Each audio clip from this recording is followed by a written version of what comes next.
Ikaw ba'y nahihirapan sa pagkilala sa tunay na relihiyon sa dami-dami ng bumabangon sa buong mundo? Ngunit mahihirapan ka kung sino ang paniniwalaan at sino ang kapani-paniwala.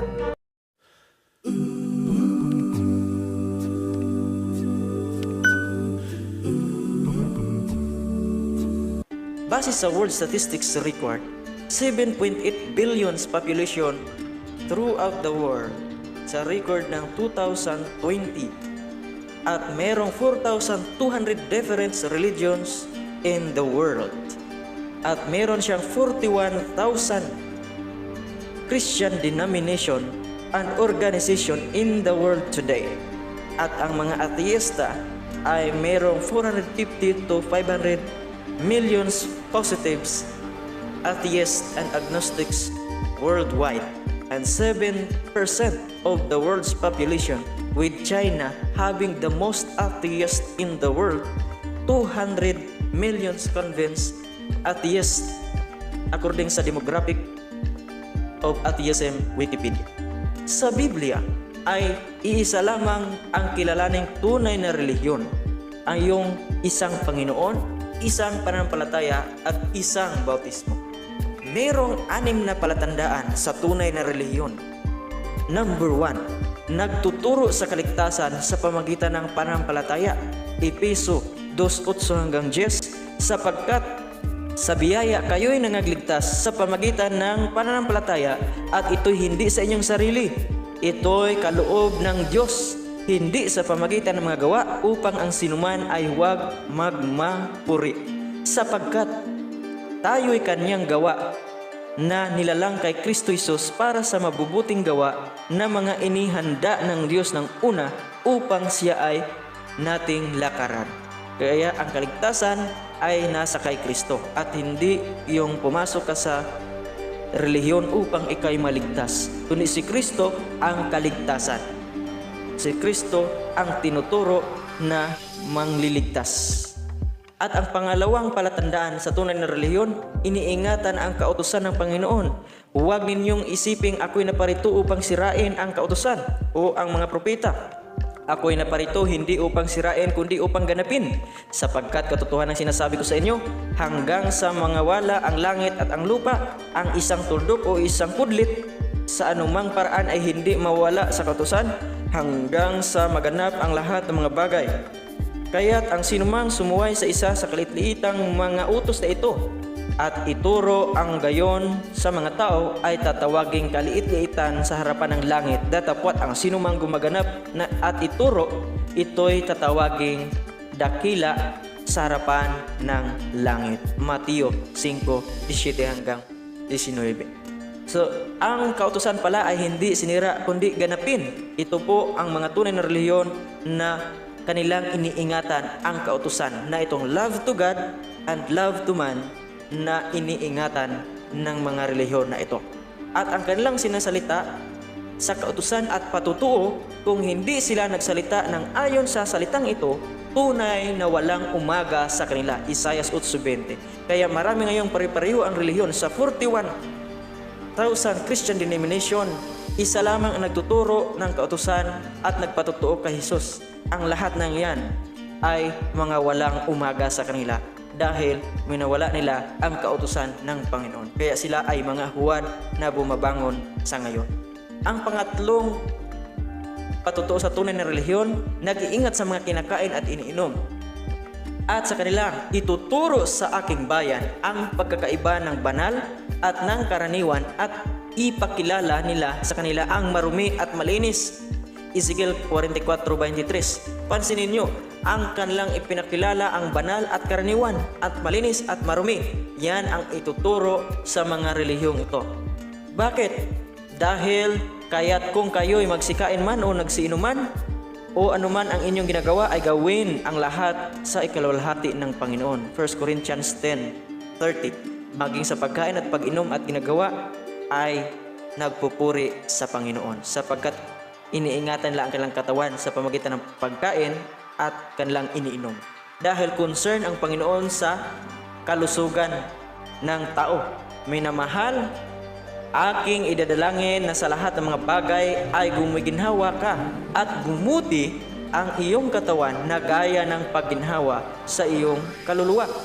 Pangatong Juan, Kapitulo 1, versikulo 2. At maging sa kanilang iniinom dahil ang mga paglalasing sa Galatia 5:21, ang mga naghilian, mga paglalasing, mga kalayawan at mga katulad nito, kasama dyan ang pagdrugs, tungkol sa mga bagay na ito ay aking ipinagpaunang ipaalala sa inyo, tulad sa aking pagpapaalala ng una sa inyo, na ang mga nagsisigawa ng gayong mga bagay ay hindi magsisigpagmana ng karian ng Diyos.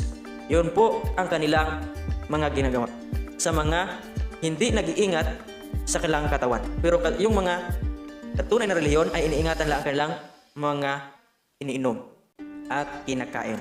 At ano pa, kung huwag kang tumingin sa alak pagka mapula, pagka nagbibigay ng kanyang kulay sa saro, sa Proverbs 23 verse 29 to 35. Sapagkat ang taong mabait kapag hindi lasing, nung naglasing na siya, ay sobrang madaldal na at makipag-away na siya. Ang kailang kinakain lamang ay piling-pili. Sa mga mamal sa lupa ay yung ngumunguya at baak ang paa, sa Deuteronomy 14:4-6. Sa tubig naman, ang kilang kinakain na isda ay may kaliskis at palikpik, sa Deuteronomy 14:9. At sa mga ibon naman ay yung hindi mandadagit, sa Deuteronomy 14:10-20. Yun ang kanilang mga kinakain lamang, sapagkat ay nag-iingat sila sa kinakain nila at iniinom nila upang maging malusog. Gayon din, huwag kainin ang mga binigti na hindi nakalabas ang dugo, sa Gawa 15:20. Yon ang tinuturo ng tunay na relihiyon na ito. At base sa Biblia, dahil hindi sila kumakain ng mga marumi at hindi sila umiinom ng mga alak, sabi sa Biblia, hindi baga ninyo nalalaman na kayo'y templo ng Diyos at ang Espiritu ng Diyos ay nanahanan sa inyo. Kung gibain ng sinuman ang templo ng Diyos, siya ay igigiba ng Diyos, sapagkat ang templo ng Diyos ay banal, na ang templong ito ay kayo. Sa 1 Corinto 3:16-17. Kaya pala hindi sila kumakain ng marumi at umiinom ng mga alak, nag-iingat sa kinakain at sa kanilang iniinom, dahil ang Diyos ay nagpauna ng nagpaalala noong unang panahon ng mga apostol. Kaya kung magpapatuloy pa ang pagkain ng marurumi at pag-inom sa huling araw, sa Isaiah 66:15-17, ang kumakain ng mga baboy at daga at ano pang mga marurumi, ay marami ang mapatay ng Panginoon sa huling araw. Kaya yun po ang pangatlong pagkilala sa tunay na reliyon. At ang pang-apat ay nag-iingat sa banal na araw ng Sabat. Sa Mateo 12:12, gaano pa nga ang isa sa tao na may kahalaga kaysa isang tupa, kaya matuwid na gumagawa ng mabuti sa araw ng Sabat. Sa araw ng Sabat, mas importante ang paggawa ng mabuti o pagligtas sa buhay ng tao. Sinusunod ang kaugalian ni Kristo na siya ay napasa Nazaret na kanyang nilakhan, at ayon sa kanyang kaugalian, siya ay pumasok sa sinagoga ng araw ng Sabat at nagtindig upang bumasa. Lucas 4:16. Ang ugali ni Kristo na pumasok sa araw ng Sabat doon sa sinagoga, yun din ang ugali nila at iniingatan ang banal na araw ng Sabat. Pagpapatuloy din sa mga apostol, kundi sumulat tayo sa kanila na sila'y magsilayo sa mga ikahawa sa Diyos-Diyosan at sa pagkiapid at sa binigti at sa dugo. Sapagkat si Moises mula ng unang panahon ay mayroon sa bawat bayan na nangangaral tungkol sa kanya. Palibhasa binabasa sa mga sinagoga sa bawat Sabat na ito. Gawa 15:20-20. Yun po ang mga pag-iingat ng mga tunay na relihiyon na ito sa araw ng Sabat. At panglima, kinikilala na si Kristo ay Diyos, sapagkat maraming magdaraya na nagsisilitaw sa sanlibutan. Sa makatuwid ay ang hindi nangagpapahayag na si Kristo Jesus ay naparito sa laman. Ito ay mangdaraya at ang Antikristo. Yan. Ang nag-iingat na tunay na relihiyon, kinikilala na Diyos si Kristo, naparito nasa laman, dahil marami ngayon ang Antikristo at mandaraya sa ngayong kapanahonan. Bakit natin kinikilala na si Kristo Diyos? Bakit nila kinikilala na si Kristo Diyos? Sapagkat siya ay bagaman nasaan yung Diyos ay hindi niya inaring isang bagay na nararapat panangnan na ang pagkapantay niya sa Dios, kundi bagkus sinubad niya ito at nag-anyong alipin na kitulad sa mga tao. Sa Filipos 2:5 hanggang 7. Kaya pala si Kristo ay kinikilalang Diyos sapagkat ay siya'y nasa anyong Diyos at hinubad niya ang kanyang pagka-Diyos at nakitulad sa tao sa kapanahunan natin. Ngayon ay nagtuturo ang mga relihiyon na ito. At ang pang-anim ay may propeta o spirit of prophecy.